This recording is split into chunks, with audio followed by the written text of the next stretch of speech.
Hi, this is Mark Arnold with another episode of Fun Ideas Podcast. And today on the show, we have Steve Beverly. How are you, sir? I'm doing great. All right.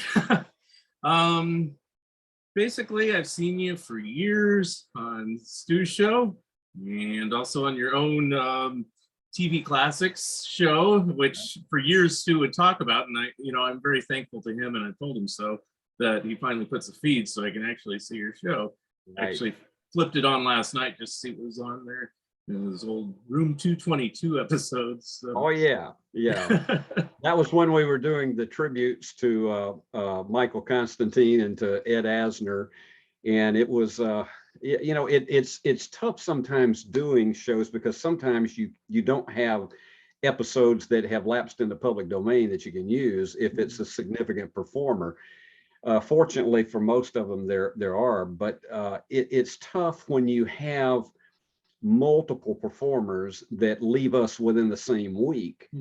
And you're trying to get as much to be fair to everybody where that's concerned, but it's a difficult thing sometimes. But I think we did a reasonable job of remembering them, particularly Ed Asner, with some things other than the Mary Tyler Moore show, which we can't run, that he did earlier in his career.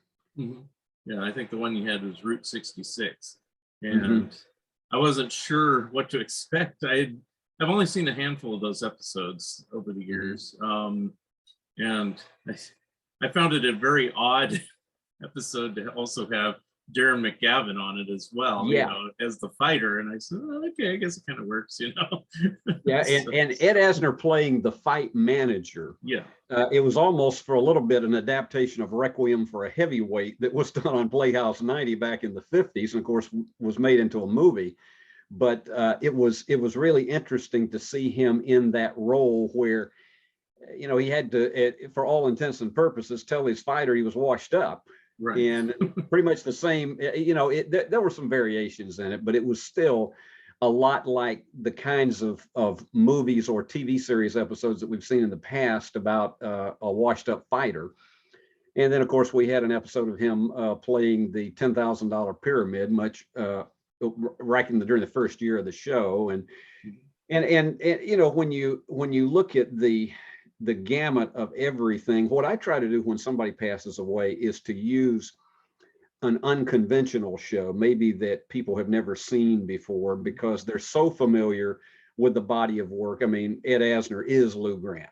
Right. And everybody is so familiar with that body of work, but not necessarily as much as they were of his work that dates back to the 50s. I mean, if you look at it, he was in a small role, but he was in the Studio One episode, The Night America Trembled, which was the one in which they recreated what Orson Welles did the night he did The War of the Worlds on radio. And Ed was part of the crew that was working on that, and that was his role in the episode. So he only had maybe about 3 speaking lines. And then, ironically, at the very tail end of Studio One, they did a 2-parter that was the precursor of a show that won a lot of awards and was a controversial courtroom show back in 1961, ran for 4 years, The Defenders. Oh, yeah. Except instead of E.G. Marshall and Robert Reed in the roles, it was Ralph Bellamy and William Shatner playing a father and son attorney. And Ed had no speaking role in it, but every time they panned the jury, he's right there in the middle of the jury. Well, he's very distinctive looking. I mean, it's like when I was watching Route 66, I didn't know where he's going to pop up because I'd never seen the episode. But I think he speaks before he's shown. And it's like, oh, there he is, and then he turns around and you see his face. And it's like, he basically looks the same, except he had a little more hair. That's right. Yeah. Just slightly more. It was, shall we say, as my weathercaster used to say in Spartanburg, South Carolina, when a severe thunderstorm was approaching, things are deteriorating rapidly. Yes. So anyway, we started off with that because it's the couple things I'm most familiar with. But the reason I wanted to have you on the show is Stu always has you on the show just paired up with Wesley Hyatt, but you just talk about what's currently on the TV, or like you're saying, who's passed away. I know a bit about you personally only from the standpoint of what you've volunteered to say on the show, but I'm just kind of curious a little more about that. I know you've been a professor. I know you have all these things. I don't know if you've ever written any books. I mean, part of the reason I had Wesley on the show, on my show a couple of times, is because he's written the Betty White book. He wrote a Julie Andrews, the other person, the Carol Burnett show and everything. So Wes has written every book I wanted to write. Yeah. So I guess what I usually start with is just tell me a little bit about yourself and how you got interested in this thing called television, because that's basically the connecting tissue for everything you've done, it seems like. My parents said that I was watching television from the crib. And they were probably right. I grew up in the 50s in Columbus, Georgia. I look it, so that's where it is. But I grew up in the 50s in Columbus, Georgia, and I have as close to a vivid memory as you can have of being 3 years old. And the only show that I was allowed to sit up past 8:30 or 9 o'clock at night to watch was the $64,000 question. And the reason for that is because in that era, when the East went on, when New York went on daylight savings time, all of the shows that most all the other states that were not on daylight time, it was the equivalent of being on Central Time because they didn't have two separate feeds. So what would happen is prime time would end for most of during those daylight savings times months for New York. Prime time would end at 10 o'clock. So the $64,000 question, it was a 10 o'clock show in the East and in the Pacific. It was a 9 o'clock show during the spring and summer months until they could get a separate feed. Around 1959 is when that happened. So I was allowed to sit up and watch it, and I was absolutely mesmerized. I thought Hal March was the greatest thing I'd ever seen. I loved all of the drama, and I think one of the things that I connected with is that there was a 10-year-old named Robert Strom, who was an absolute mathematical whiz. And he went into that isolation booth, and in fact, he was so good that they let him run the gauntlet 3 times. And so he won $192,000 because he was money in the bank.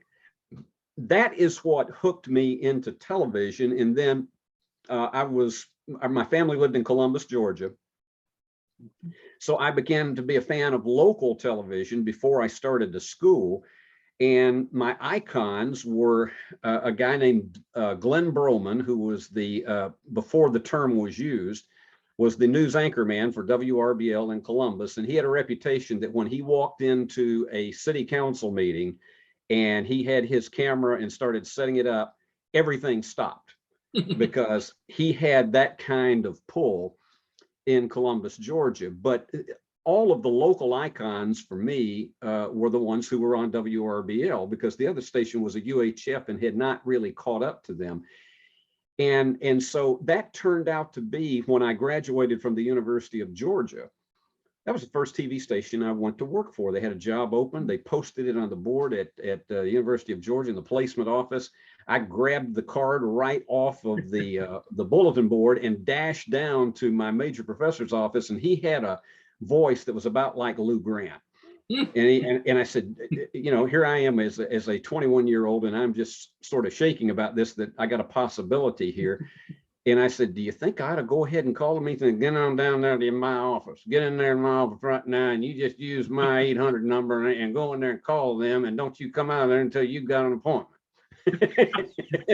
And so I did. I did, and I drove over about 3 days later for an interview, and then I was hired. And so I got some of the pioneers that started when television first came to Columbus in 1953 were still at the station. So for me, it was a chance to sit in the mornings for coffee or at other times when they were around that I could just drink in from them because they wrote the rules of local television when there were no rules. Right. And they readily told me, several of them said, we didn't know what we were doing. We had no idea. We made it up as we went along. And that was true all over the country. Mhm. And so that was really my connection is when I was 3 years old, that happened. And I just became, I think I was a TV historian by the time I was 6 years old. I read TV Guide cover to cover to cover every week when it came out. So that for me is what got me involved, and I knew I was going to be in broadcasting in some form or another. I just didn't know what as a kid. Now, when you got hired there, what was your job? Just gopher or something, or did you No, have an actual? I went right to work 10 days after I graduated from the University of Georgia in 1976. I was a weekday reporter Oh and wow. the Sunday night co-anchor with a guy named Jack Kendrick. We did the Sunday evening 6:30 news together.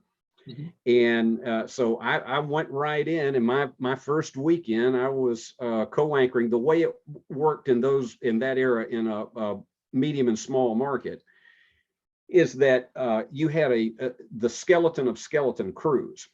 And when somebody says we got 6 people on the weekend, we got a skeleton crew, I laugh, and I'll just say, well, think about what a real skeleton crew was when it was Jack and me. And they did bring in someone to process film for us, make one film run about an hour and a half before we went on the air. If we went out and shot, but we had to shoot our own local stories. We had to, on the air, we divided up the news copy, and then Jack did the weather, I did the sports. Mhm. And that's the way weekend news was done in a lot of small to medium market cities, is that you did everything. It was a terrific learning experience because you knew that when that thing was over with at 7 o'clock, your name was on it, you signed it, and it was a product that, whether it was good, mediocre, or bad, that it was yours. And so that was a huge learning experience. And so I started right off in that, and it was a huge amount of fun. Yeah. I've kind of lived through it vicariously through my dad. My dad's in his 80s now, but he got a job right out of high school working at a Bakersfield, California station, and he ran camera, and he was pretty much the guy. I mean, he ran camera for everything, so it was the cooking show, it's like the ladies in front of him making the thing, and here's the cake, next show, okay, it's the news. Well, you got the reporter and he's the camera guy. Next show, That's it's right. the show, he's in front of, and my dad would just do them all in a row. Yeah, and Mark, the kind of thing today is, as more and more stations go to robotic cameras, you're not going to have those kinds of stories anymore that they can tell about what it was like at the beginning, and where you literally did everything, and you might be the only camera operator. And if you had a 2 or a 3 camera setup, is that you might have been going from one camera to another the entire time. And during a commercial break, you'd reset it over on the sports guy, or you'd reset it over on the weather. Oftentimes you had 2 minutes to get everything in position, and oftentimes it was one person who was doing it. Now, when you were on this station, being a reporter, obviously, like I said, you became a professor later. So were you studying to become that, or was that something far off in the future?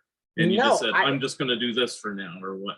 Yeah, I really envisioned initially, my first real goal was I wanted to do sports, because I did in my high school and college years, I did play-by-play sports for 6 years. And a lot of high school and a little bit of college, but mostly high school. And I really wanted to do sports.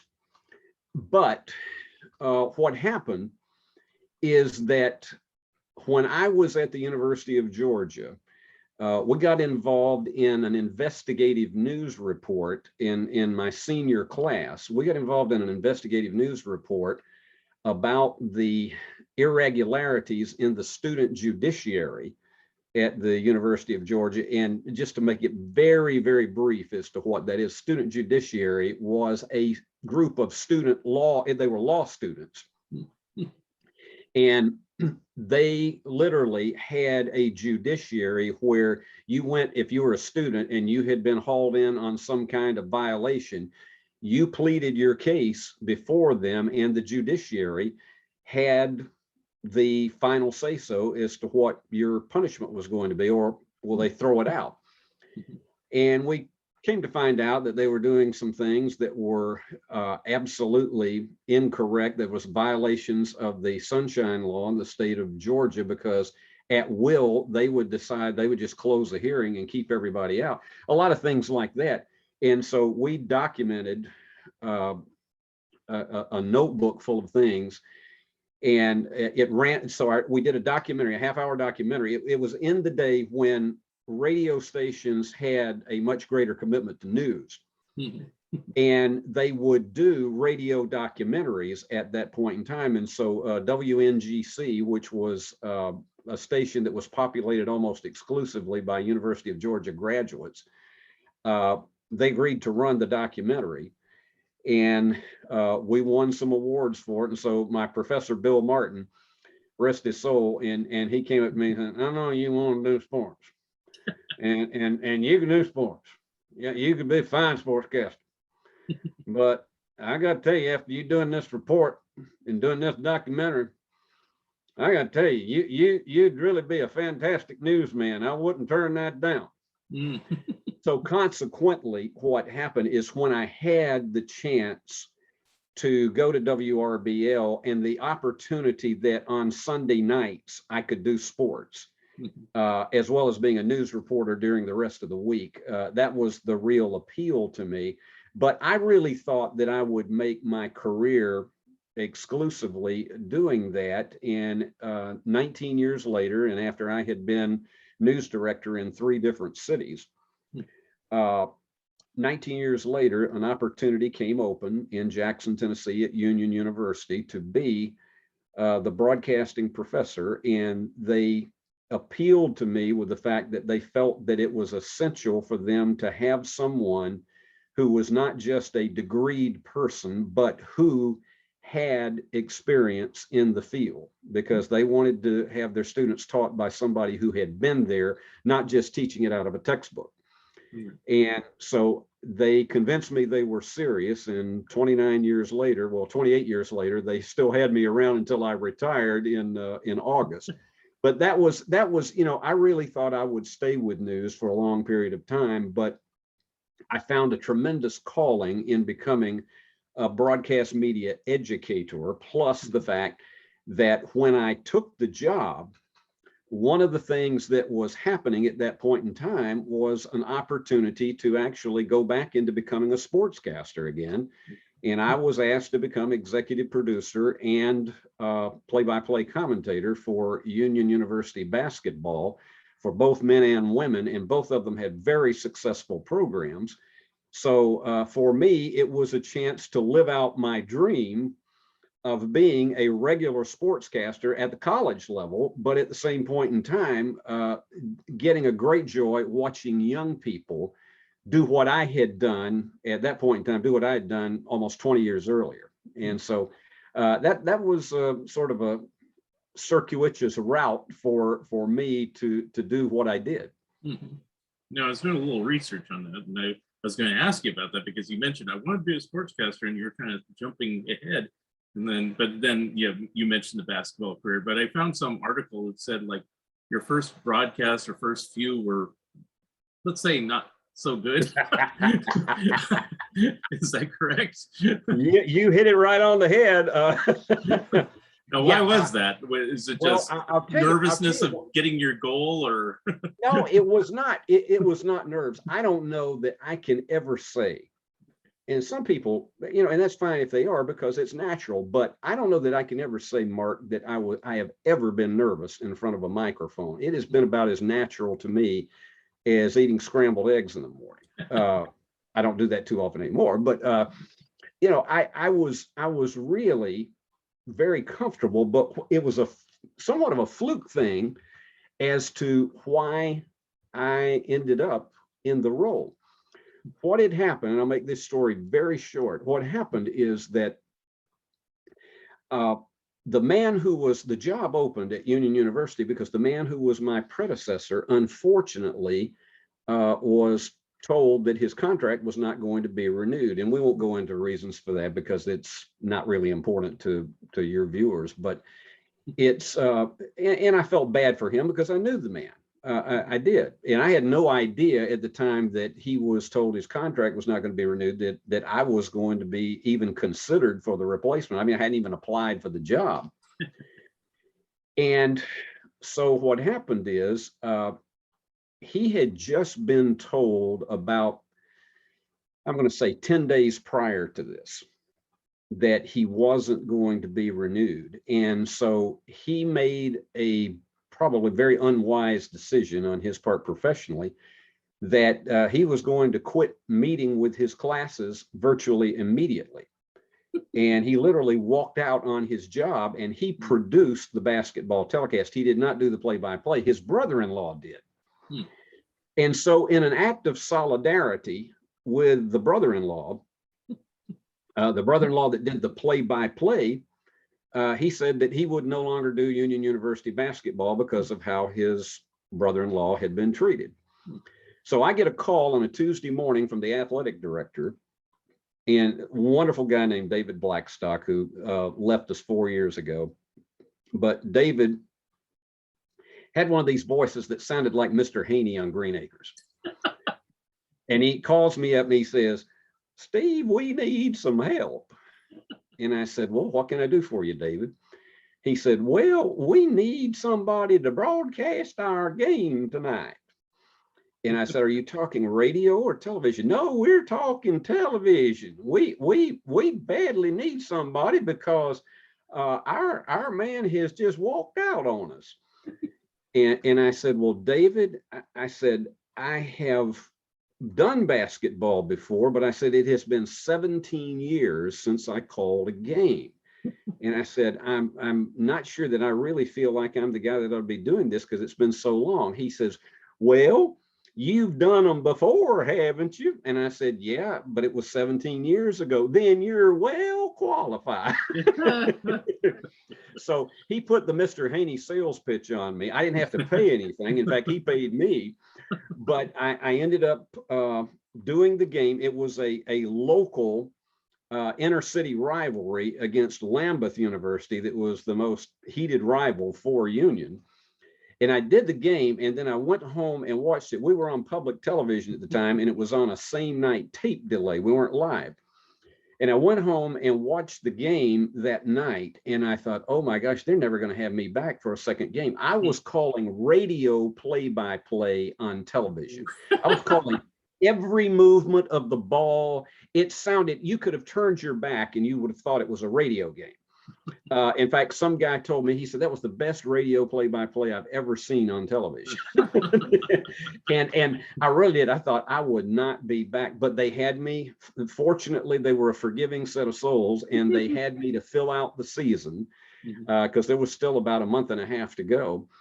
And from that point on, I ended up until I retired from it 25 years later. After doing nearly 900 games on television over the years. And I also had, during that period, I became the voice for the television coverage of the NAIA Women's National Basketball Championship, which that's the really smaller schools that are not NCAA, but are NAIA. And I did that for 13 years. And so consequently, I retired mainly because I really wanted to. I knew my own retirement was coming up as a professor, and I wanted to give. I'd really reached a point where I had two young guys that were my students who really needed the work, and that I felt like it would be a springboard for them to have a career in television sports if they could do the games for a couple of years. They did, and they both did get jobs immediately after graduation. I'm proud of both of them for what they've been doing. But now. This season, now that I'm retired as a professor, they made me an offer I couldn't refuse, and so I'm back out of retirement again. I am permanently retired as a professor, but I'm back in the broadcast booth. Oh wow, I didn't even know that. Okay. Yeah. So you're doing basketball only, or I'm doing basketball and volleyball. So, oh wow. Yeah, I volleyball is a sport that I've done very little of, but I've followed it very closely, particularly at the Olympics. And so they said, is there a chance we could get you to do volleyball as well as basketball for us this year? Because they're moving into a new streaming network that they're going to be part of.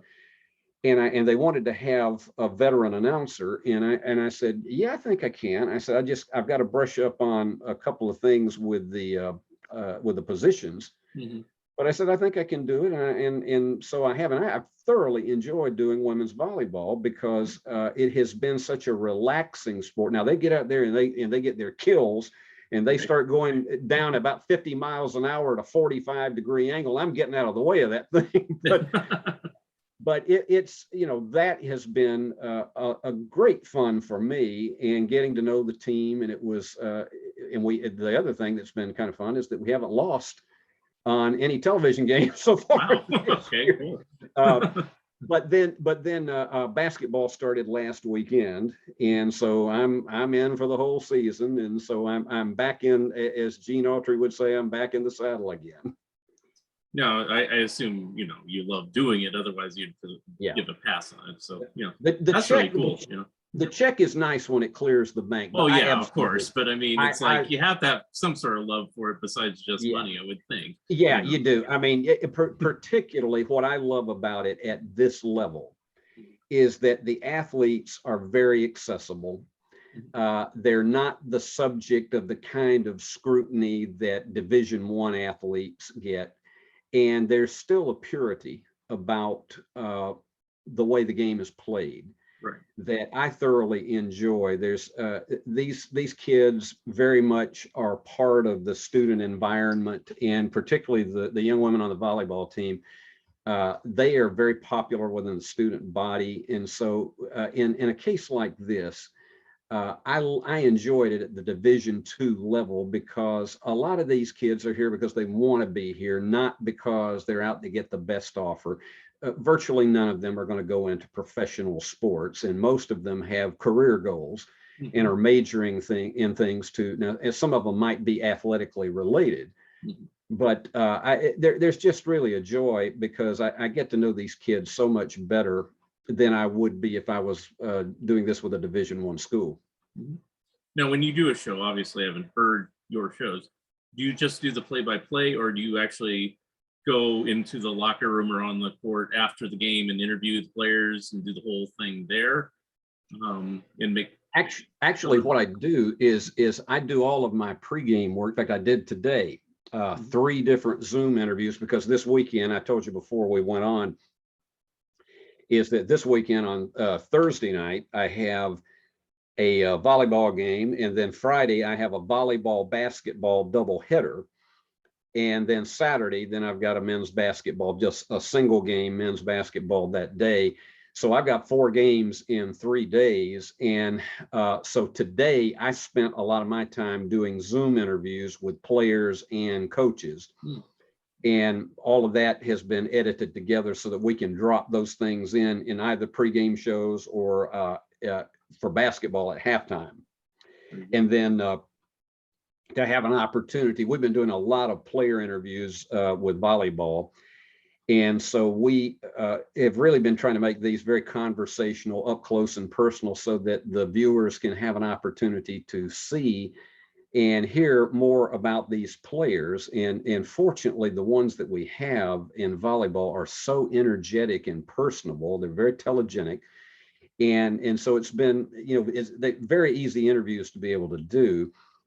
And so because of that, I usually will take the better part of a day and do my interviews if I've got a block of games coming up, because it's just very hard to be able to do that. And then, if it's something like, if we had a real thriller, then, I'd go down on the floor and do a post game like that. If it's more of a conventional game, we just wrap it up from the booth. Yeah.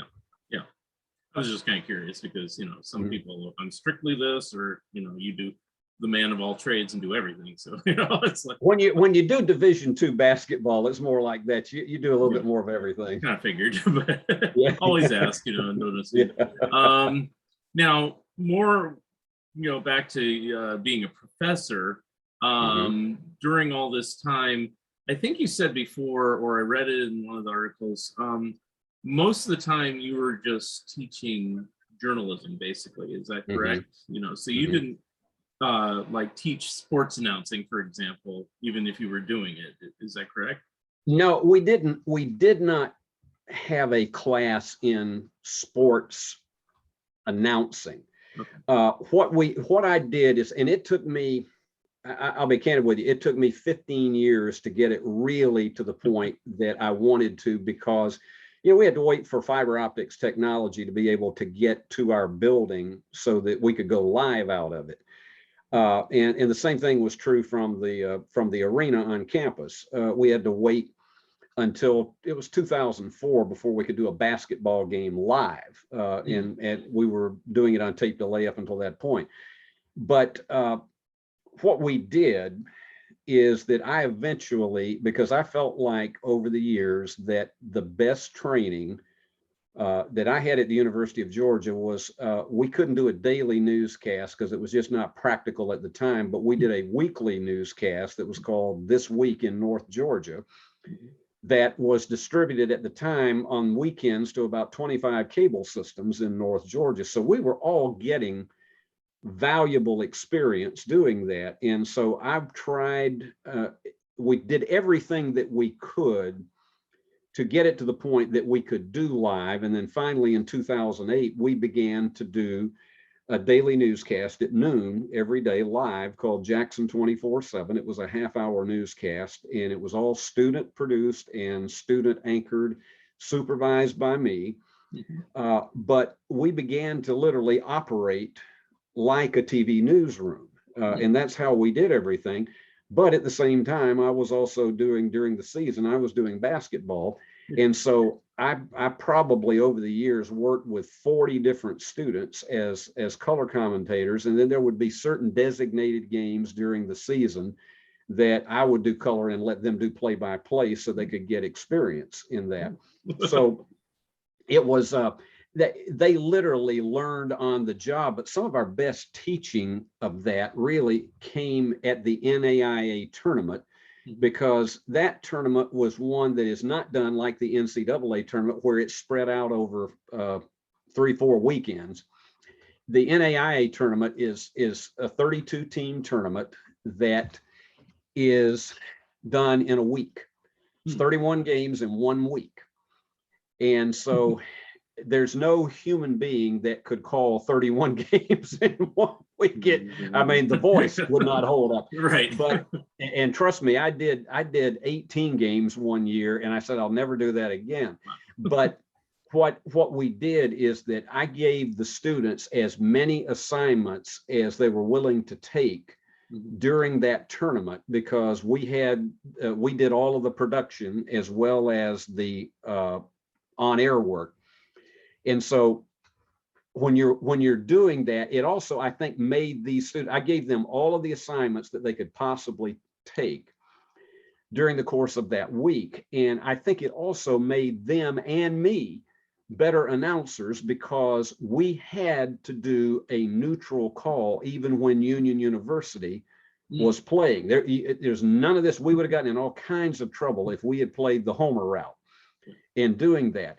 And so from all of those 13 years of doing that tournament, I've had student after student that went into the field professionally, and they told me over and over again that that experience was the best that they had in doing sports, because they learned how to do a balanced sportscast.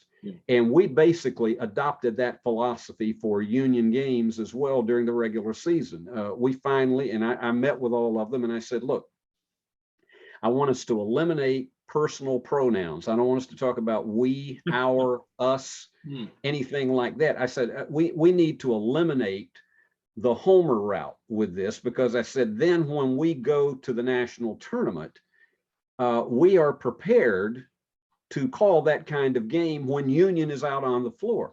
And so that's what we've tried to do. And so that was really our training ground. It was probably the best training laboratory that students had. We would look back at the games the next day. I'd take enough time. We wouldn't watch the whole game, but I would look at certain things, and I might even be making notes during the game. And we look back at it and let them have an opportunity to see some of the mistakes they made and how they might have made a better observation here or there. But it was great on the job training for them. And so I estimate we probably have 24 people that are still working in some form of sports media that worked with me on those games all during those years. Now, was that ever a struggle, for people to keep their personal biases, particularly for the home team, as it were, on that? And then the second part of this, because I know you're teaching journalism, I know journalism is notorious nowadays for editorializing and things like that. Was that a struggle for you there, for your students, to keep them from editorializing on things? Well, let's put it this way. If they made those kinds of mistakes, it was from inexperience, not because it was by intent. Right. When it came to the first part of your question, when you were talking about, was it a struggle for them during a sportscast to do that? Yeah, it was to begin with. But we would sit them down before, and we would sit down all of the sportscasters, because there were some years I had as many as 7 people that I was rotating on different games to call, and they had a rotation. They knew when they would call. If they weren't on the air, they'd be doing the production. Some of them actually may even be in the truck directing the games. And so what we tried to do is to make them understand before they ever went out there that we're trying to do a balanced sportscast. And the other thing is that I tried to make them understand is that we knew, because even as late as the double O's, we were one of the few schools in our conference that had television coverage. And it was a great commitment that Union had made. And so we let them know that we were very well aware that there were some of our opponents, there were some people in Jackson that would actually send tapes of our games to some of our opponents if they happened to be alums of those schools. And I let them know very quickly, I said, the worst thing that you could possibly do is to go on the air and be critical of officials' calls or be critical of that team. And suddenly they see this and hear it when they get a tape of those games, and that just fires them up when they come on the floor. So I said, here's the deal, is I said, you bend over backwards to be positive about their players. And when they do well on the floor, salute them for it, single out their players. Let everybody know that you are a positive, balanced sportscaster. And I said, and we won't have that kind of guilt on our hands that we just went on our telecast and trashed them. and so most of them really understood. And the ones that I have that have really succeeded in sports broadcasting and sports media have told me that doing it that way really prepared them for what is expected of them in the field. Now, to part 2 of your question about, I mean, we have a real cancer, and I don't know that we're going to go back to it. It was 15 years ago that Ted Koppel predicted. Ted Koppel said, we are in an era of partisan journalism, and I'm afraid we're not going to go back to where we are. And I tend to agree with Ted. I don't think that we're going to go back to that. But I tried to teach students a classic form of broadcast journalism, that you get the facts and you report the facts as fair and as balanced as you possibly can, and that if there is any editorializing or commentary to be done, it is to be done as a commentary that is clearly labeled to the viewers with the words commentary that stays there for the entire time of that. That way, it's just like if it was an editorial on the editorial page of a newspaper. You are letting the viewers know, okay, this is what either I think or what our entity thinks at that point. And there, unfortunately, not enough broadcast entities today that will have management produced editorials, which I think can be very valuable for communities to advance and to have a community agenda of problems that need to be addressed, but not in the bounds of conventional reporting. It just has no business there. But unfortunately, we've got to, and I mean, I've almost got to the point I can't watch network news, but I happened to be in the room tonight when one of the network newscasts were on, and they all have to go live for 15 seconds to the correspondent wherever they are, which that doesn't really help anybody's comprehension of the story. It just tells everybody we're live there. Yeah. And this was a network correspondent, and in about half of them, it was more analysis and short burst commentary on that story rather than leaving it alone with the way the report was done. No, we've got to have this tack on the bulletin board at the end.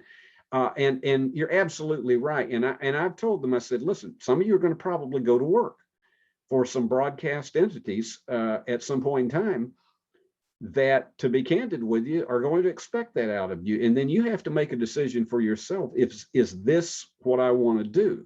I said, you can find places that you can work in a traditional fashion and it's accepted. But I said, the bigger you go, the harder that's going to be. So yeah, you're absolutely right. It is a very difficult problem that we deal with in what this field of journalism that I entered back in 1976. Right. I mean, I took journalism in high school, and that was like the first thing they said.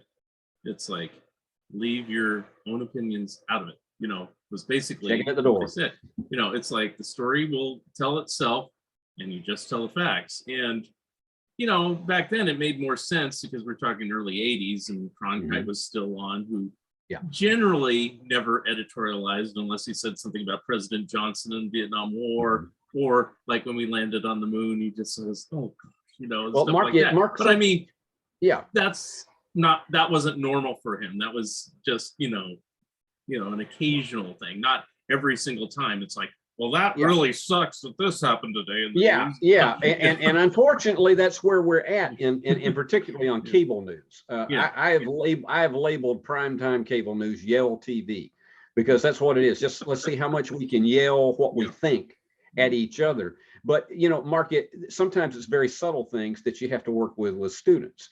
And we were doing our Monday edition of Jackson 24/7 was called College News Conference, in which it was an adaptation of an old format that was done in the 50s on ABC. And so we brought in senior students, including one of our own, but we brought in 3 senior students. 2 of them were from other colleges or universities in our community, to, on Mondays, have a live news conference in the studio with a major local figure. And so one day our mayor was on, and so he was making an observation about one of the questions, and sadly it was one of my students who responded at the end of it. They had 2 questions in a row before it would go to the next person. And so before she asked her second question, she said, "I agree." And I'm in the control room nearly melting down when that happened. And so after the show was over, I said, "I want you to see something. Come here." And I ran the tape and I said, "Okay, do you sense anything that you said here that you shouldn't have said?" And she didn't get it.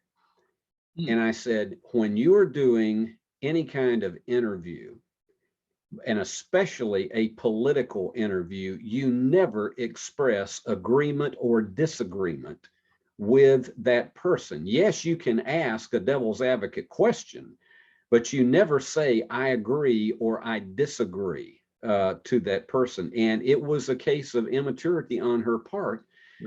She didn't recognize what she had said at that point. So sometimes you have to be very, very diligent to take a student, because you got to remember, even if they're 22, they're not mature at that point in time, and you've got to really be diligent to point this out to them, because if you send them out into the world and they start doing stuff like that, they'll say, "Well, what kind of teacher did you have?" And that's, you know, it does happen. And so you have to be very, very cautious, and even sometimes to the point that I really worked with them not to nod their heads, even in a feature interview with someone, not to go like this when they were responding to an answer, because I said, if you nod your head a certain way, it's going to signify an agreement or disagreement with you on that. And so, you know, those are the subtle things that you really have to work with college students, because they're not quite mature yet to be able to know how to do this totally as a professional. Yeah. Moving on from that, I mean, well, I think you answered this already, but as far as retirement goes, you just felt you wanted to give other people opportunity more than, like, could you have continued on being professor if you felt like it, but you wanted to give other people the opportunity? Okay. Oh yeah. When I went in and talked to my dean 3 years earlier, and we knew that, you know, I was getting to the age where, and particularly when you run a college program like a television news department, it can take a lot out of you, because you've got your students 4 to 5 hours a week instead of 40 hours a week. So to do it in that fashion and to have things prepared for them to be able to come in and do a daily half-hour newscast.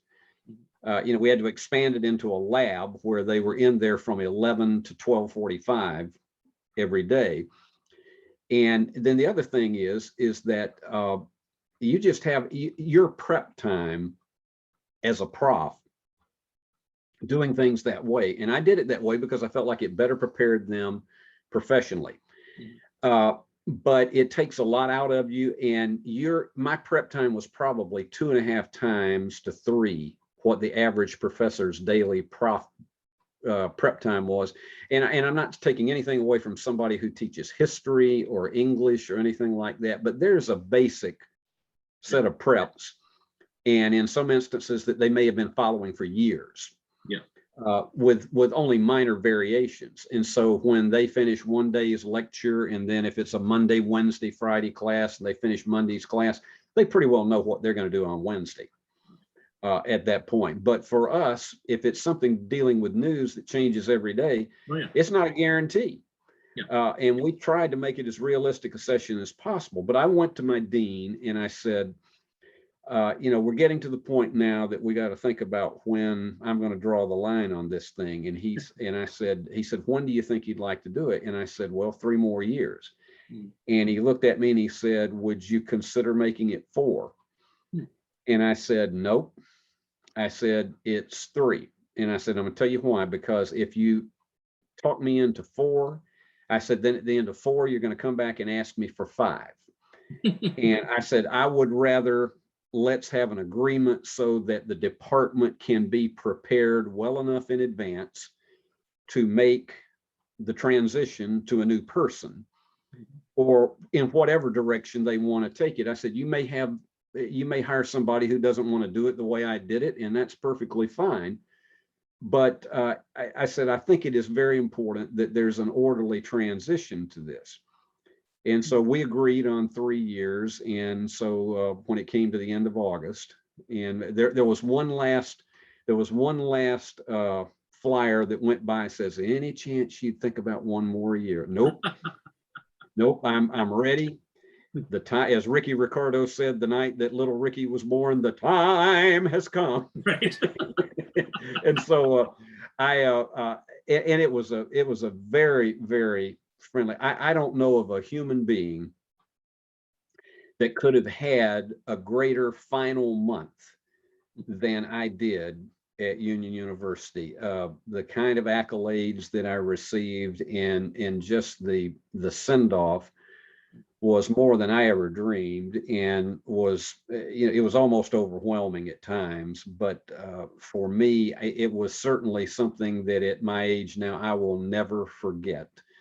How I was able to go out on my own terms, but how they were to me in making it just an absolute fabulous final year, particularly final 2 months. I always tell people when I've stopped doing things, I always say, I'd rather go out like Carson than Leno. And if they know it, if they get it, they'll know it. It's like, Exactly. just and make a if you clean put it, break, you're done. Don't come back. Don't, yeah, I was there about the length of time that Johnny did the Tonight Show, and Yeah. so and it was but I mean, there was everything from I had two of the most incredible retirement banquets that you could ever possibly hope to have, and then an induction into the Union University Sports Hall of Fame. I never thought I would be in anything but a Hall of Shame, but to be honored for the years as a broadcaster for that, it was beyond my wildest expectation that would happen. And so you could not, under any stretch of the imagination, have had a better wind up than what I was able to have. And so for me, it could not have been any better than what it was. Very cool. Now, the third part of your career we haven't really talked about, except maybe at the top of the hour. So you've been on Stu's show for years. I don't even know how long, with Wesley Hyatt making commentary on today's what's left of TV. I say rolling my eyes. Good point. Yeah. And the big editorials that Wes usually does about NBC and all the different things about your predictions of what will happen on Jeopardy and everything like that. I know you said you've been a fan almost all your life, since age 3, whatever. How did you get teamed up with Wesley? How did you get teamed up with Stu? How did that all start? I don't even know, because I don't know your first appearance. I've known Stu going back to the 80s, when he first got into the video business. When he first started selling, in fact, he's the first guy I knew. I think there was another company called Video Yesteryear, but Stu was really the most prolific. He was the first person I knew that sold multiple shows on one videotape, as opposed to if you bought something from Video Yesteryear, it was one show. And so once he would publish these catalogs, and I was one of his earliest customers, and we got to know each other that way. And then at one point up, he called me out of nowhere, just wanted to say hello. And so consequently, our relationship continued from that point. And because we had a huge thing in common, because he's such an amazing TV historian himself. I mean, you think about being the film archivist for Lucille Ball and her estate. It's just an amazing opportunity that he had, which he's told that story many times about how that has happened. But then in his business, he has had a number of show business and particularly television people as his clients, that he literally puts together their professional reels for them. And so you look at the people that he has had in and out, who are some of the most significant names in classic TV that he has had as guests on his show. But our first face-to-face meeting was actually in 2001. He brought me out to the I Love Lucy 50th anniversary convention in Burbank. And he brought me out as a consultant for a live Lucy trivia show that they were having. And so when he brought me out for that, I was there for the whole weekend, and it was a fabulous experience. That's also the first weekend that I went up to Oxnard and spent some time personally with Tom Kennedy and his brother Jack Nars at Tom's home on the ocean. So that was one of the greatest weekends I ever had. But that was Stu's and my first face-to-face meeting. And then from that time on, Stu included me in a lot of different things, and I became a guest on what used to be his internet radio show. Right. And then when Wes started writing his books, and particularly when he wrote the Encyclopedia of Daytime Television, which for my money is still one of the greatest books that's ever been written about the medium, then Wes and I began to have a telephone and email relationship. And at that point in time, we started teaming up and we started being together. We started doing 4 times a year, but we were traditionally always the Thanksgiving Eve guests of Stu before he went television on his internet radio show. And so that's how that all came about. And Wes and I became great friends because of initially all the books that he had written. But, you know, we just talk about a lot of things at times that have nothing to do with TV because we've just become friends over the years. Stu, for the sometimes frenetic personality that you see with Stu, he is the kind of guy that if you needed the shirt off his back, he'd give it to you. Yeah. He's really that kind of guy. And so, you know, sometimes it's just his personality that comes out on the air and says, well, I told you this was going to happen. but he truly is. He is one of the, he has been what I would call a true friend over the years. We don't agree a lot of times politically on things, but we are proof positive that we can differ when it comes to things like that and still be the best of friends, because unfortunately our culture has in recent years allowed this to become something that even breaks up family relationships, which I think is absolutely horrid. And so Stu and I have just had a terrific relationship when it comes to just being friends. And, you know, sometimes I know when he has things that bug him personally, I try to be there for him. He's been there for me. I've been through depression 3 times in my life. And he is one of the first guys that would call and say, is there anything I can do? So that's how we really began to do that. Was we were pretty much semi-regulars about 4 times a year on Stu's internet radio show. And then when he moved to television, we moved right along with him, and we've enjoyed every minute of it. Right. Now, I guess we mentioned this off air, but it's like I was trying to look you up and everything, and he's, you know, Wes has had many books and stuff like that. Mm-hmm. Is there a book in you, or has Wes written them all? He probably has. No. I have a couple of ideas in mind that I really, and one of them I'm actually working on right now. And the reason I don't want to talk about it is because it's the kind of thing that if you talk about it, somebody will steal the idea and do it. That's fine. But I do have a couple of ideas in mind that I would like to do that I think particularly for classic TV buffs, they would really, and it's a different style than what some people have done in the past. Is it a chance? It can probably get published. Is it a chance that it will be a big seller? Probably not. But you know, if it was something that even just broke even, that I could say I wrote it, I would be very happy to do. For me, though, Mark, the thing that I have done a lot of over the years is while Wes was writing books, I was writing commentaries for Electronic Media Magazine, which ultimately became TV Week.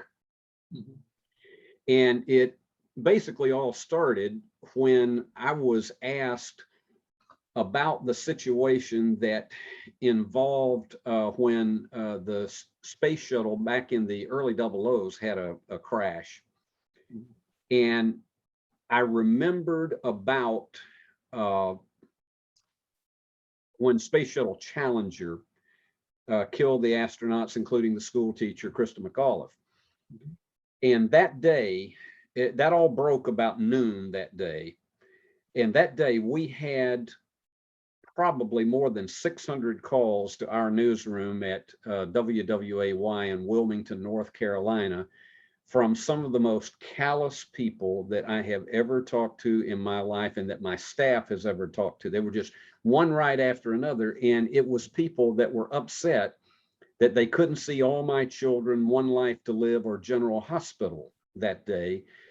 And they thought that we could magically produce those shows when ABC was going wall to wall with news coverage, and NASA did not declare officially that all the astronauts were gone.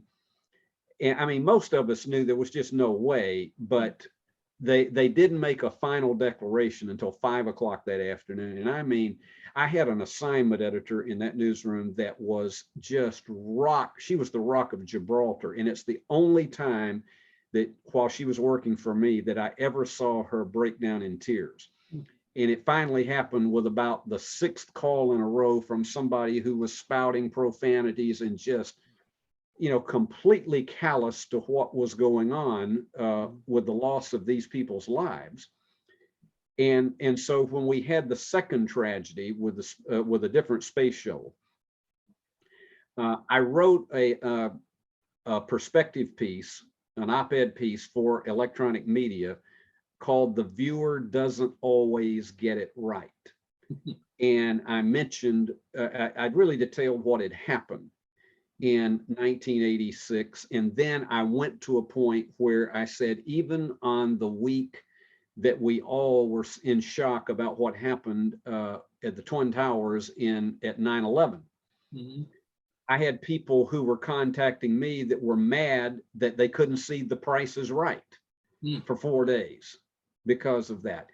And so it's an amazing study on that. So from that point, after I wrote that op-ed piece, they started calling me on a regular basis to write pieces to address issues, which I did. And then I became pretty much the regular columnist when we had personalities in classic television who passed away, everybody from Buddy Ebsen to John Forsythe, Mike Douglas.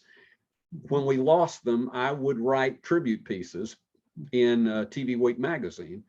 So whereas Wes has done, and I'm a fan of every one of the books that he's written, I focused more on doing these kinds of things because at that point in time, it was very helpful to me when it came time for promotions academically, that I'd had these things published in a national journal. And so consequently, that's what I focused on. I'm surprised you didn't write a textbook for your classes, only because I took broadcasting and got a degree in it over at San Francisco State. And it seemed like every professor I had their own textbook for the syllabus. It's like, yeah, here's my book. It's almost like, wow, you're profiteering off your teaching career, aren't you? But I never said that. I just thought that at the time. Yeah, and I never did that. I thought about it at one point. I never did that because I felt like what we were doing is in literally running it like a TV newsroom. That was education enough for them because we didn't actually have a textbook. I had a manual that I developed for them on how to do Jackson 24/7 and how it should focus on the different segments every day. But I didn't write my own textbook. Now, if there is one I will talk about that is in my head to do, it would be something, I would not mind writing a book that has a working title of things my journalism class didn't teach me. And the reason I say that is because, okay, you learn the fundamentals and you learn the mechanics, but there are a lot of things that it doesn't teach you, such as how do you handle the first call that you get from an angry and antagonistic viewer that they're not going to listen to you when you try to defend yourself and they are just angry about a report that you did, et cetera, et cetera. How do you handle that? There's not any textbook that tells you how to do that. Particularly, how do you deal with a difficult boss? There are, the term today is toxic work environment has become the catchphrase. But I went through at least one of those in television news, and I can tell you, it was not pretty. And I've openly said many times that when I was working on my graduate degree at Auburn University, I was also working for the university as the head of broadcasting for University of Relations. And the boss I had created a terrible toxic work environment, and to the point that I had to take him to human resources because of his mistreatment. They're out there. but how do you handle that when you face that? Because, you know, there's a lot of times that you'll go in and interview with somebody and they'll say all the right things and they'll seem like they've got a great sense of humor, and then they're a terrible human being. How do you deal with those kinds of things? And to me, I think it would be a very valuable thing for young people between the ages of 18 and 25. That's not necessarily a college textbook, but it opens up, okay, this is what you're going to face when you're out there. And you got to be prepared for that, because it's not all just fun and games. Right. Because, yeah, it is absolutely true, because I slowly am revealing things about me that you probably don't know. So that's why I have to tell you this in order, you know, but going to San Francisco State and learning how to do everything for TV and radio and other things like that prepared me to a certain extent. Then I finally got a job at KBHK TV 44 in San Francisco, worked there for 5 years. And I was doing different behind the scenes jobs over those years. I worked in the research department and the promotion department. But it was like almost like the school didn't really teach me anything, you know, almost, you know, and it's like, I mean, in fact, the only continuity was it was television. Other than that, it's like, well, you don't have these different personalities that they tell you about. It seems like in college, everybody seems to be like on the same team and cooperative for the most part, you know. But once you get into the work environment, at least back then, you know, it's like lots of competitiveness, lots of backstabbing, lots of weird stuff you don't even anticipate. And then I was in the promotion department, the person that fielded the calls to for a lot of things back then. And you know, it would be invariably if a show was moved around, like you said, or you know, canceled, or you know, it's like, you know, the two top ones, if they preempted it for whatever reason, were Star Trek Next Generation or Rush Limbaugh. You know, if those were moved or preempted or even cut off by a few minutes for whatever reason, I'd be watching the show Star Trek, let's say, and the next day I'd be like, I'm gonna get his calls tomorrow. And I would. I was taping that. You cut off 30 seconds off the beginning of the show. I've been there. I have been there. I can tell you the tough part. One of the toughest situations that we dealt with is when I was news director at WBBJ TV here in Jackson before I became a professor. And this was at the time that these but they were all tabloidish news magazines, were appearing in the early evening or late afternoon on a lot of local stations, things like A Current Affair, or the one that we had at 5 o'clock in the afternoon leading into the network news was the inimitable Hard Copy. And it seemed as though Hard Copy would begin almost every day with a story about some stripper somewhere. I don't know what was so significant about that, but it seemed as though that's how they wanted to open every episode, with a story of that ilk or something that was suggestive. And when I would see it come on in the newsroom, because everybody was out the door at 5 o'clock, the general manager was gone, the sales manager was gone, the salespeople were gone. At 5 o'clock in the afternoon, only the production people and the news staff, they were all that were left. And I knew the phones were going to start ringing. I never forget to get a ring one day from this lady, and she'd say, I don't know why y'all have that old Hard Copy on there. And then she starts railing about all of this. And I decided I'd have a little fun with her. And I said, well, ma'am, I said, I understand this. I said, what you need to do, and I'd tell them all this. I said, what you need to do is call back tomorrow morning at 10 o'clock and say everything you've said to me to Tommy Spain. He is the boss. He's the general manager of this station. And you tell him how you feel about Hard Copy. And I said, unleash it to him, just like you have to me, because he needs to hear that. I said, I would play it. I would say, I'm just the news director. I don't put that show on the air. But I said, you tell Tommy Spain that, and you know, just let him know what's on your heart about it. But I said, let me ask you something. I said, did you happen to watch One Life to Live this afternoon? And she said, oh, yes, I never missed that. And I said, well, how about the second? And I happened to be in the newsroom when it was on. I said, how about what happened during the second scene in there between that man and that woman? I said, that didn't bother you just a little bit? And she says, don't you go talking about my story. Wow. We finally got, I'll tell you what, we finally got hard copy off the air Yeah. because the staff just finally went en masse in a staff meeting and told the general manager, look, we're tired of taking the calls.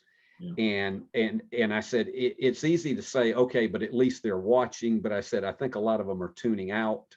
Yeah. And I said, this is not really the kind of, and a lot of people chimed in, this is not really the kind of show we want to have on at 5 o'clock in the afternoon on this station. And I said, there are a lot of other choices that are available. We don't need this one. And so it vanished off our station in 26 weeks. And that happened a few times at 44 too. Yeah. So, probably our last segment, since you have such a diverse career that we're talking about. And, I mentioned at the beginning, I watched a pretty recent one that you had Room 222 and you had Route 66, and you said there were tributes to Michael Constantine and Ed Asner, which is the reason. How did that show start? And then you mentioned something, you couldn't get the rights to like Mary Tyler Moore Show, even if you wanted to show it. So how do you get the segments for TV Classics? Trying to make sure that they're cleared in public domain. And there are some series, in fact, there are many series that because either the studio did not renew the copyrights on it, which it's a 28-year period. And either the studio did not renew the copyrights on the scripts, or sometimes you would have writers that had such a volume of material that if they passed away, and if they passed away before the copyrights expired, they lapsed into public domain. This is one of the things that happened with the movie It's a Wonderful Life back in the 80s, and it's astounded me because Frank Capra was still alive. Right. But the movie, the copyrights lapsed on it. And so for a period of more than a decade, It's a Wonderful Life was airing on cable access stations. It was airing on local stations multiple times during the holiday season, both the colorized and the conventional version of that movie. And the only reason that it went back into the script is still in public domain. But what happened is in 1994, NBC bought the rights. Actually, it was Republic Pictures bought the rights to the music from It's a Wonderful Life. And because of that, it was going to become prohibitively expensive for a lot of the stations that have been running it almost ad infinitum to pay the kind of royalties that it would be for the music on that. I was wondering about that, because that part I didn't know, because I was like, how does something this public domain suddenly get back into and that's what happened. And then NBC at that point bought the exclusive rights for 20 years. And it's been renewed since then, but they bought the rights for 20 years to It's a Wonderful Life to run a maximum of 3 times during the holiday season. But it ended on local stations because of that very reason. And I can remember that the public access station here, our former public access station, not the one that I'm on now, but our former public access station, they were running It's a Wonderful Life even in June, because they had it and it was like that. But you've had a number of the extremely older series, but there's some in the 60s. There are some things such as, I'm going to give you an example of this, the Andy Griffith Show. Probably I will go on record of saying that I think, and I know the Lucy fans will hate me for this, but I believe, is the more enduring show than I Love Lucy, as far as TV history is concerned. But the Andy Griffith Show, there are 18 episodes of that show that are in public domain because the scripts lapsed.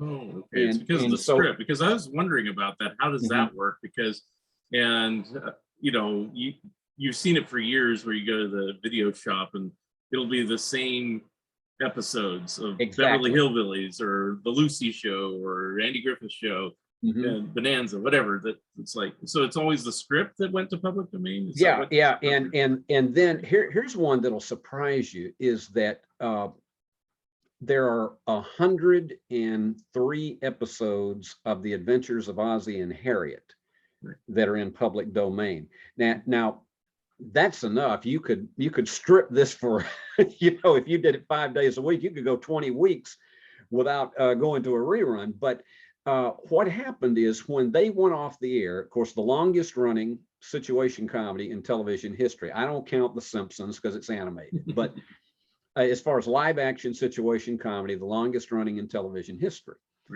there were a little bit more than 420 episodes that were done. And when they came off the air, Ozzie said that's just too many for stations to buy, because there was a limit as to how much money they would pony up for the reruns. And so Ozzie looked at the whole library that they had, and he said 420 is way too many. So he and David took about 6 months, and they went through and selected the best 200 that they thought would be best to go into syndication. But apparently what happened is that they did not, you know, they held on to the rights to those, but they did not renew the copyrights on all those other episodes that were out there. Now, some of them were sold to the Disney Channel.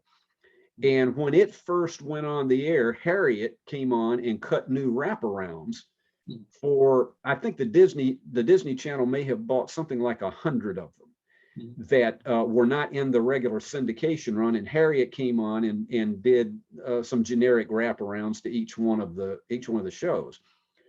But that left more than 100 that are in public domain. And so that's why you have a lot of these streaming channels that carry Ozzie and Harriet on a regular basis. But you can pick up scattered ones here and there that have the Lucy Show, not I Love Lucy.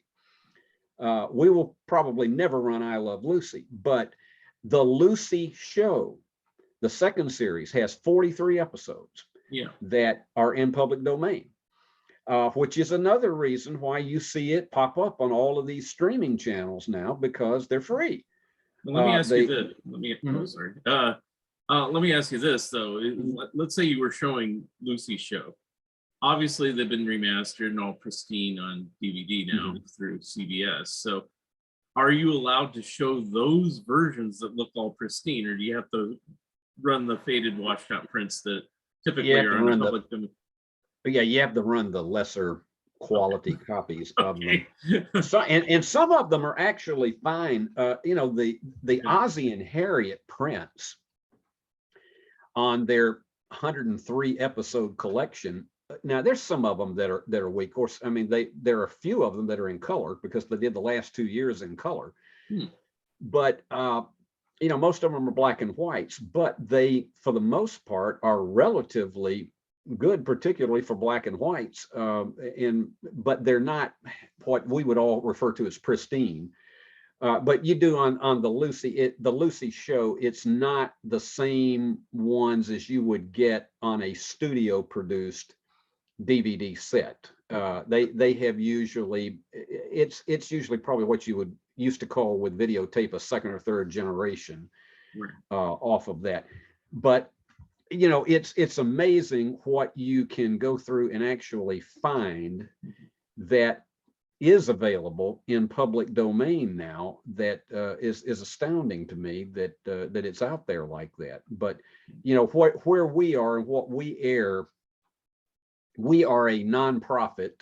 We are a nonprofit cable access station that I'm on in Jackson, Tennessee. There's for a variety of reasons. They do not sell commercial time on it because the station is owned by the public utility here in our community. So for that reason, they do not sell commercial time for it. They do have a company, Via Media, that sells inserts in, they sell commercial inserts in all of the cable networks, but not the local cable access channel. So we don't profit in any way from anything that airs on Steve Beverly's TV Classics because they've never sold a minute off. And I wish they could, but they can't where that's concerned. But I'll tell you, Mark, it's been probably the most rewarding show that I have done in all of my 50 years of media, because these shows bring back so many good memories for people. They really do. I get stopped in the grocery store or when I'm filling up my car for gas and holding my breath when the price is what it is now. I truly have had just such a rewarding thing of people who will just stop me and they'll say, you know, it just brought back so many good memories to see Sky King, or to see a show that maybe they haven't seen in many years, because it's not the kind of show that TV Land or even MeTV is going to run again. Right. And for that, you know, it's a baby boomer audience, but it just is a throwback to the kind of things that we watched that made us feel good. And for me, that's been the greatest reward of doing this. And I've been doing it for 11 years now. We're about to do on November 20th be our 300th show. Oh, wow. So how many do you do a year then, roughly? You know, we typically would do about 45 a year. But lately, since I've retired, I've started, what we would do is we would do a new show for Saturday nights here in Jackson, and then we would run a best of on Sunday nights, one from an earlier year. But now, since I've retired, I've got a little more time on my hands, and so I've been doing shows for both Saturday and Sunday nights that are new shows. So this year we will probably end up, since we've been doing that, we'll probably end up having about 55 new shows this year. Now, do all those get on Stu's Roku channel? Because that's the only way I see them. So. Not every one, primarily because I started with some that go back to an earlier period. No. But you know, a lot of these will eventually show up on Roku. But it not necessarily in the same order that I do them here locally.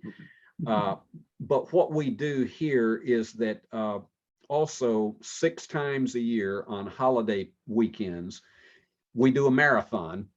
And so the longest one that we have is on Thanksgiving. And so on Thanksgiving Eve, we start at 6 o'clock Central Time, and we go all the way through Monday morning after Thanksgiving at 9 a.m. And this year it's I think it's 108 hours. And so it has been verified as the longest marathon of any kind. Back in the days of telethons, I think the longest one they ever had was 20 hours, but it's the longest marathon that in West Tennessee television history. And so it's just a little small notable that we have with that. But we will start, what we do is we'll have 5 new editions that'll be every night at 6 o'clock during that. The rest of them will be classic episodes from the past that we do, because obviously I couldn't do enough to fill 108 hours. I was wondering about that, if you're doing like there's a station in San Francisco. I keep saying San Francisco because it's basically where I grew up, in that area. Right. Called Channel 20. It's Coffee TV 20, KOFY. And it was run by this guy named James Gabbard, who's still around, but I think he sold the station. And I think he's been on the station since, but he doesn't own it anymore. I don't remember. But he used to run this show. And this is where I saw a lot of stuff called the TV 20 Time Machine. And that's where I started seeing older shows. Like the first time I saw Route 66 was on there, because when I was a kid in the early 70s, it was like black and white, other than I Love Lucy. maybe Bilko was verboten. You couldn't put on black and white anymore. Maybe Yeah. Three Stooges. So even shows like Gilligan's Island or I Dream of Jeannie that had a black and white season. I never saw the black and white seasons. You mentioned Andy Griffith's show. When I was a kid, I'd read about Andy Griffith's show being a really funny show with Don Knotts, and I go, I don't remember Don Knotts on the show because I only saw the color ones, and he was on a couple of those, but I mean, it's like, it wasn't like every week like they acted like. I go, what happened to these? It wasn't until the 80s when Nick at Night started showing these things. I go, oh, okay, Yeah, hey, Mark, what you're saying about that, and now the irony of it all is that TV Land and MeTV rarely ever run the color episodes. That's right. Because there's so many people who just don't like the episodes that Don Knotts is not in, and particularly those episodes that Jack Burns was in that Andy just seems so ill at ease, almost to the point of being mean in some of those episodes.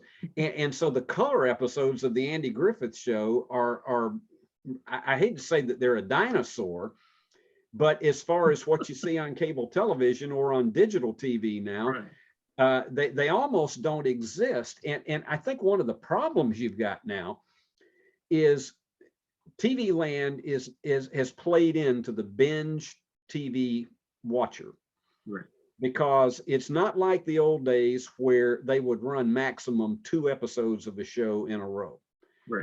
Back when TV Land first went on in the mid 1950s, they might run, say, 2 episodes of Petticoat Junction or 2 episodes of another show, but that was it. That was max. But now that we've gotten all into this binge watching, you think about there's about 153 black and white episodes of the Andy Griffith Show. Well, now TV Land is running 8 episodes a day of Andy Griffith, and by the time you get through, that means 40 a week that they're running, and so you have gone through the black and white library in a month. and it's almost, I'm sensing that it is almost burning out people, because there's now not that same sense of expectation for the upcoming episodes, because all of a sudden you say, well, I just saw that one 4 weeks ago, and it's really true. It's really true. And so binge watching, I think, is really the philosophy behind programming to that, I think, is really hurting these shows that are classics in the long run, because I mean, 8 episodes a day. I mean, Andy's fans are extraordinarily loyal, but at some point in time, you begin to see them all too quickly. Right. And I can name a show that I can say from personal experience is not one you need to binge watch. Is Rowan and Martin's Laugh In. Now I watched the later episodes when they were new as a kid, and then they had a brief revival. Was it in the 90s or the 80s? I don't remember. It was brief. Yeah, it was. They did it. They cut them into half hours. Yeah, and they had a short syndication run, and then they went to Nick at Night originally. And they didn't do all the seasons, if I remember correctly, which kind of disappointed me, because even though people say, "Oh, the earlier ones with Goldie Hawn are better," I want to remember the ones at the end with Willie Tyler and Lester and a few others. I go, I want to see those again because I saw them as a kid. Anyway, so in watching them, they're great if you watch them once a week, or maybe a couple times, maybe twice a week or something. But to watch this, because I was just binge watching them on DVD, it's just like 6, 7 episodes in a row. It's like they tell the same jokes every week. That's right. And it's like I never realized how much repetition was on it. But they figured, people won't remember this from a week ago, or a week has passed, they might want to hear it again. And it's like, and you could say that about almost any show on binge watching. It's like, the familiarity breeds contempt or whatever. It's like, and if you think about now, MeTV in decades follows a more traditional pattern where, at least on weekdays, you only see about 2 episodes. Well, you see 2 episodes of Andy, and there's 1 episode each of Gomer Pyle and Green Acres, a couple episodes of Hogan's Heroes, and then they run 1 Perry Mason in the morning and 1 late at night. But it's not unless they do some kind of unusual marathon, it's not tailored so much to binge watchers as TV land has become. I mean, the same thing is true, you could say, for Everybody Loves Raymond, because at the end of Andy, they go to Everybody Loves Raymond, and there's about 6 episodes a night of that. And you know, there were fewer episodes made of that than of Andy, even though it had 1 year longer on the air. But you know, they were making a lot more episodes when Andy's show was on. But when you look at how it has all happened now, the binge watching target, I think if that continues, it's going to burn out some of these shows a lot more than you know what it has when well, I mean, I grew up in an era where syndication meant 1 episode a day. Yeah. And that was it. I mean, you had, and if you missed it, okay, you wouldn't see it again. If it was Leave It to Beaver, and you saw it at 4:30 in the afternoon, which is where, when I grew up, WJXT was running it 5 days a week in Jacksonville, Florida. And so if you missed an episode, it was going to be almost a year before you would see it again, because you know, you're talking about 234 episodes of a show that almost took a year to go through 5 days a week, 1 episode at a time. Yeah. Yeah, any show that ran at least 100 episodes is going to be at least 3 months, you know. Yeah. Yeah. You know, so I mean, you had to, and I'm talking about in an era before VCRs and before DVDs, and so you know, you didn't have an option of being able to record it and watch it later if it was your favorite show, which Beaver was mine by a nose over Andy Griffith. But you know, that's the way it is now. You know, I say the same thing too about what Game Show Network has basically done with Family Feud. Yeah. Is that it's, for all intents and purposes, become the Family Feud network. Yeah. And I mean, sometimes 8 episodes a day of that, and I keep saying it to myself at some point in time, well, obviously they're still making money on it because they keep running it that often. But at some point in time, you got to ask, who is going to sit there and watch that many shows at one time, 40 episodes a week? Yeah. And you know, it's beyond me, but there are people above my pay grade that are making those decisions. Light way to put it. Yeah. Yeah, I mean, the only other thing I will say about it is I hate it when, you know, and it happens all the time on Netflix and all these streaming stations. Instead of putting on 1 episode at a time, which they sometimes do, but people are so conditioned now, they gripe and complain about them. Why can't they put them all at once? So a lot of times they put them all at once, and then you got 20 episodes to watch all at once or something. It's like, you know, it's a little jarring to suddenly have that much material to watch at one swoop like that, you know. It's like yeah, I've said, well, here's an interesting thing, Mark. Toward the end of my time as a professor, I had a student that interviewed me for the campus magazine, and he asked me an interesting question that I don't think I'd ever been asked before, and that is, why are these classic shows, why do they mean so much to people in your generation? And I said, I think I can really come up with the answer for that. And that is because when we were coming along, that was all we had.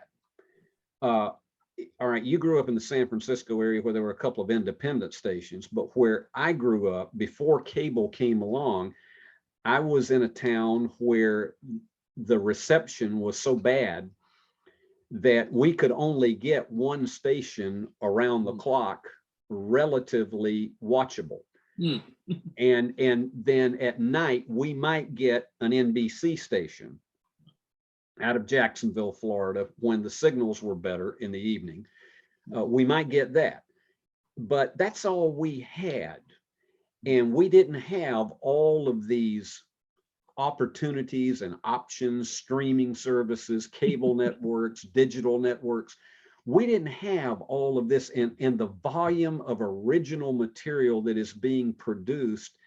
And I said, in your generation, I am going to be bold enough to say, and I'm not trying to say this like an old man that's sitting in a rocking chair in front of a hotel, but I said, I'm venturing to say that your generation, when you get to be my age, that the shows you watch today are not going to mean anything to you because you've had so broad of a genre to choose from. And they're coming at you, the volume of material is coming at you so much faster that it's probably going to be easier to be bored by it. Yeah. And so I really do believe that the shows that we consider the classics mean so much to the baby boomers because of the fact that that's all we had. We did not have this big bundle of choices that are out there now that, you know, who has the amount of time to watch all of these shows? They don't. Yeah. I know I don't. I mean, I used to think I'm not going to be an old curmudgeon and I'll always try to watch new shows and everything. Well, I'm not as much a curmudgeon as maybe Stu kind of acts like. I hate this show. But at the same time, I don't bother. I mean, it's like I got over to my left over here. I got stacks of DVDs of old shows from the 50s, 60s, 70s, 80s, 90s that eventually I will get to, and I enjoy them. So I'm like, why am I seeking out new stuff? I got a whole bunch of stuff to still watch, you know, and it's like, it'll probably take me the rest of my life. You know?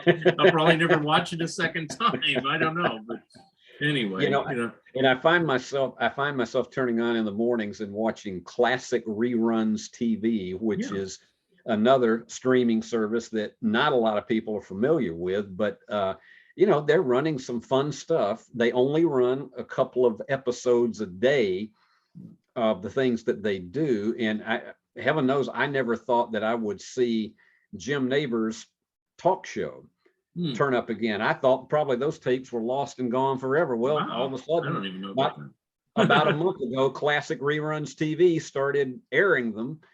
And it was interesting because when I was a big fan of Jim's and I particularly loved his singing style. But when the talk show was on back in 1978, I was a cheerleader because I wanted it to succeed. And they front loaded it with big guests the first week. And across the country, the first week's ratings were pretty good. In fact, he was running second to Phil Donahue in the mornings in a lot of major markets. But as the show settled into a pattern, and you didn't have all these big blockbuster guests, but you had guests that were appearing on everybody else's shows, the numbers began to drop. And by the time they got through about 13 weeks, they decided that they'd do another 13 weeks, and because they owed the stations the contract through 26 weeks.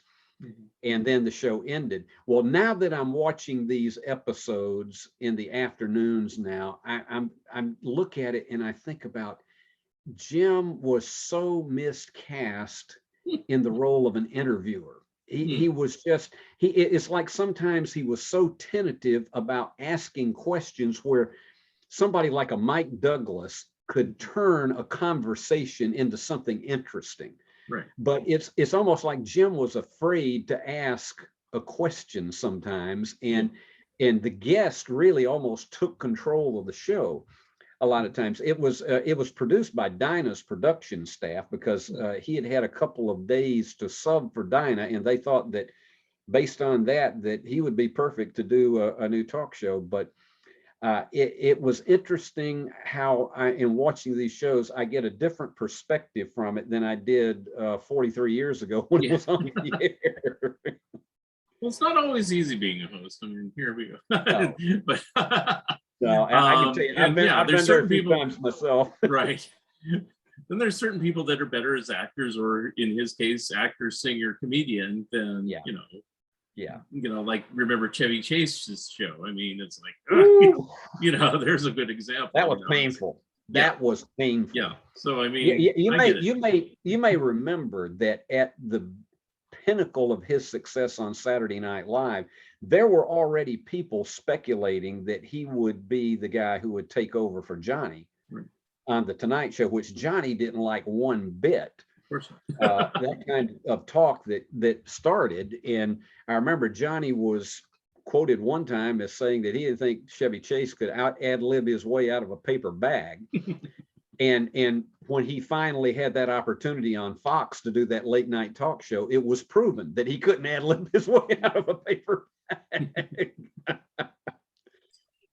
The interesting thing are things that were considered to be sure things that laid big eggs. Well, I've kept you up. I mean, it's 10 o'clock here, but was it midnight there? It's a little after midnight. Yeah. Okay, so I will let you go. I won't pull a Stu Show marathon, but what I will end with, and I do this on every show, is just kind of give you a moment to promote yourself. Anything, if you're doing any public appearances, I know a lot of people aren't because of the pandemic, or where they can see your shows or anything like that, or how they can contact you if they have any questions. Sure. Well, if you'd like to watch Steve Beverly's TV Classics as it airs every week, for those of you, obviously, there's far more of you who don't live in Jackson, Tennessee, but if you'd like to watch it online, it's on Central Time from 7 to 10 every Saturday and Sunday night. And you can watch it at eplusTV6.com. I'll spell it out for you. EPLUS TV6, the numeral 6.com. Again, EPLUS TV6, and that's the numeral 6.com. And you can check in with us, and particularly when we do our marathon that'll start on Thanksgiving Eve at 6 o'clock Central Time. Check in and out on us during that time. And then if you would like to be able to see us 24/7, we have 4 shows a month that run in rotation on Stu's Show channel. So if you have a Roku set, just go to your Roku account and type in Stu's Show, STU''S, type in Stu's Show, and that'll give you the app, the Stu Show channel, and just tap on it. And when you do, it'll pop up and you'll see a slide that says Steve Beverly's TV Classics. It's a Stu's Show. I feel like an old-fashioned summer replacement show, the way it says Stu's Show presents Steve Beverly's TV Classics. Feels like Jimmy Durante presents the Lemon Sisters. But I'm grateful to Stu for giving me the opportunity to let others be able to watch really on demand 24/7. We can't put more than 4 shows a month in there in the port because it eats up too much bandwidth otherwise. But that's how you can watch us any day of the week. We're there on the Stu Show app, and I'm very grateful to Stu for that opportunity. But yeah, check us out, and I really appreciate you having me on, Mark. Always fun to do these kinds of things. Okay, very good. Yeah, and I'm grateful for Stu's Show and Stu's Show Stack for putting it on there too, because prior to you being on there, you'd talk about it. I go, I'd like to see that, and occasionally Stu would show like a little tiny clip or something, but not the whole show. And now I can kind of sit back and, oh, okay, this is what you're talking about. And it's very well produced. That's us. I'm somewhat like, of course, there's a lady here in town who sent me an email and said that you're just like Father Time, but I really am somewhat like Robert Osborne used to be on Turner Classic Movies. I drop in and drop out about 3 to 4 minutes in between each show and talk a little about the history of it, the trivia, and also what happened to the performers, why it was canceled, things like that. And so maybe try to tell some things that you might not know about the show. So that's what my role is in it. I'm pretty much just a bookend between each of the shows. And I just hope if you watch that you'll be entertained and remember some great things from the past. Yep, and I am, and I enjoy it very much. Well, I want to thank you, Steve Beverly, for being my special guest today. And hey, if you want to come back sometime, we might just chit chat about just old TV shows. That'll be fun. All right. I'd love to do it. Thank you very much. And again, this is Mark Arnold for another episode of Fun Ideas Podcast, signing off.